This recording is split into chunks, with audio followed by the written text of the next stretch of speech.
खाटू श्याम जी की 5 मिनट की निरंतर बहने वाली कहानी। बहुत समय पहले महाभारत के युग में मोरवी नाम की नागन्या और भीमपुत्र घटोत्कच के घर एक अद्भुत बालक ने जन्म लिया। उसका शरीर नीली आभा से चमकता था, इसलिए उसका नाम रखा गया बारब्रीक। बचपन से ही बारब्रीक में ऐसी दिव्य शक्ति थी जो उन्हें अन्य बच्चों से अलग बनाती थी। उन्होंने भगवान शिव और माता काली की कठोर तपस्या की और तपस्या से उन्हें 3 अमोघ बाण मिले, ऐसे बाण जो चाहे तो पूरा युद्ध एक पल में समाप्त कर सकते थे। बारब्रीक ने एक प्रण लिया कि वे हमेशा कमजोर और हारने वाले पक्ष का साथ देंगे।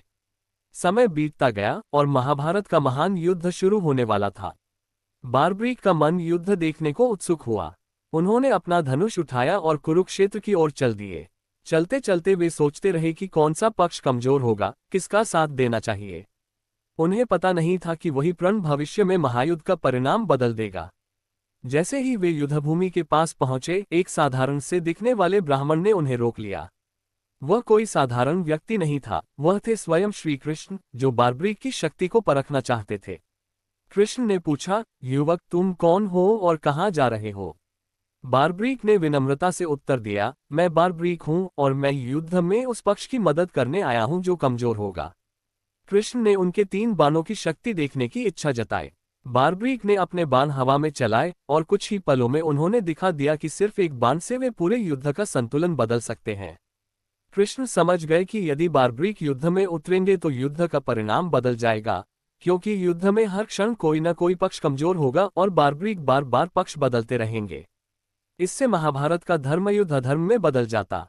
कृष्ण ने गंभीर होकर पूछा, अगर मैं तुमसे युद्ध देखने के लिए कुछ मांगूं तो दोगे? बारब्रीक ने मुस्कुराकर कहा, यदि यह धर्म का आदेश है तो मैं अपना सर्वस्व दे दूंगा। कृष्ण ने कहा, मुझे तुम्हारा सिर चाहिए।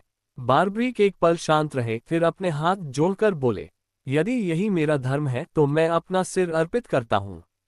उस क्षण की गंभीरता को देखकर पृथ्वी तक कांप गई, पर बारब्रीक ने बिना किसी हिचक के अपना सिर दान कर दिया।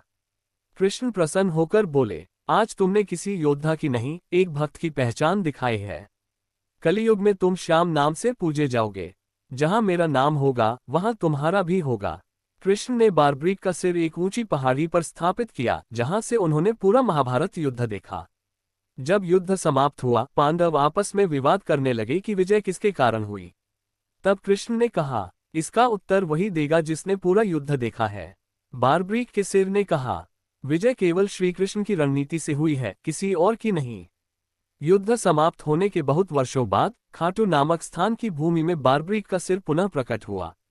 जब जमीन से दिव्य प्रकाश निकला, राजा नल सिंह ने उस स्थान पर भव्य मंदिर का निर्माण करवाया। इसी मंदिर में बारब्रीक यानी खाटू श्याम बाबा आज भी श्रद्धा से पूजे जाते हैं। लोग कहते हैं, जो हार मानकर आता है, श्याम उसे जीत का रास्ता दिखाते हैं। क्योंकि बारब्रीक का प्रण था, मैं हमेशा कमजोर का सहारा बनूंगा।